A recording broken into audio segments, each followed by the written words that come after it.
Osai Mariwo. Aye. Osai Mariwo. Mariwo Bea. Osai Mariwo. Mariwo Iburu, Iboya, Ibu Che, everybody in Cyberland. It's fair Bawalao. At least I hope so. Omo Odun, Odileke, coming at you with another great video. Before I jump on in there, let me introduce you to my wife, Oloya. Hi guys. She's the one that makes the magic. When you guys email me, send me comments, she's the one that's jotting all that down in order to keep me honest and make sure that we get you answers, because that's the most important piece. All right, today the video is going to be based on Osai. If you notice, we are here, right? We're in the jungle. We're walking through this trail. It's a beautiful trail. And it made me think about Osai. But it made me think specifically on how much information is really out there about Osai. And Osai, we have kind of this mystical cloud around Osai where we don't necessarily talk about Osai. It's like Fight Club. We don't talk about Fight Club, right? So I want to bring you a little bit of information on Osai based on the Odu Iwori. So before I jump right in, please give me a like. Please give me a subscribe. If you don't like the video, you can unsubscribe later and you can unlike it later. So let's get those numbers up.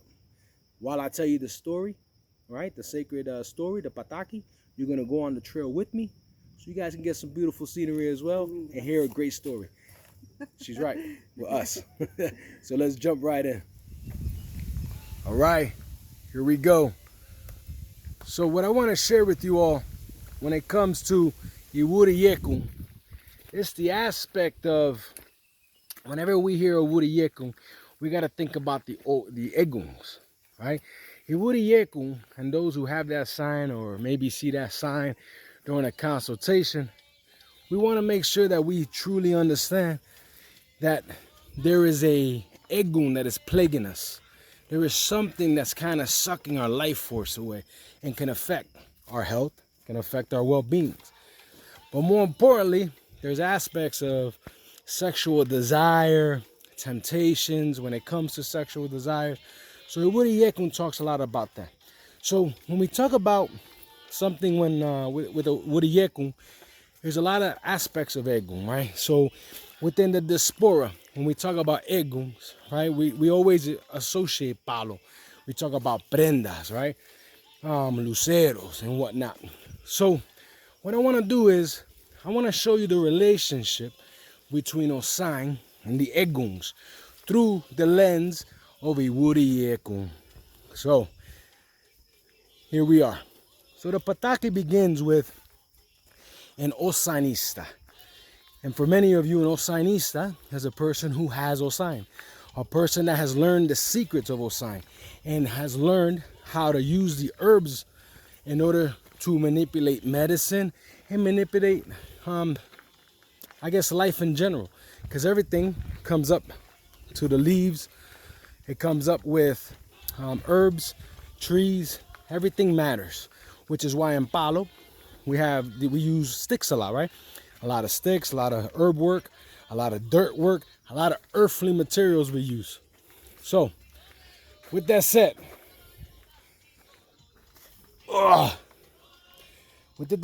let's talk about the Pataki.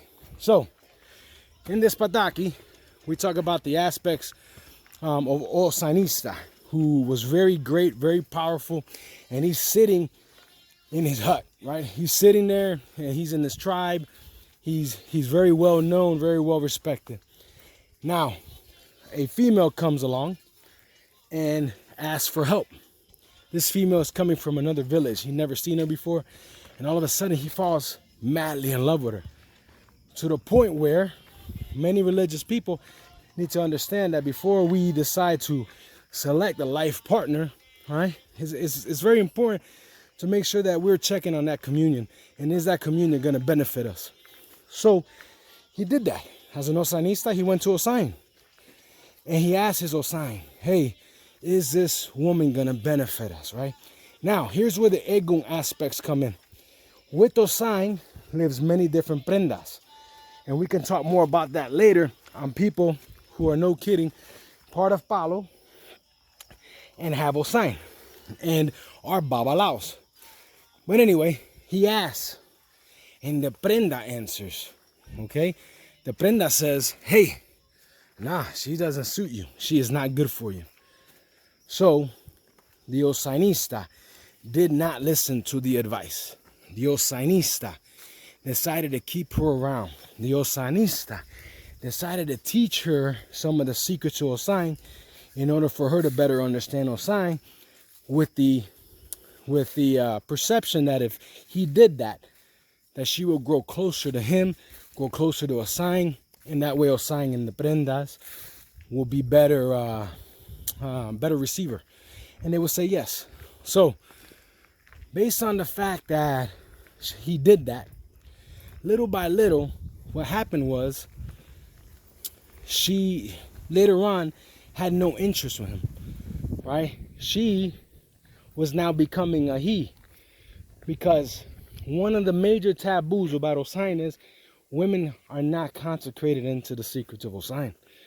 All right, and I'm only talking about the diaspora, Afro-Cubano, okay?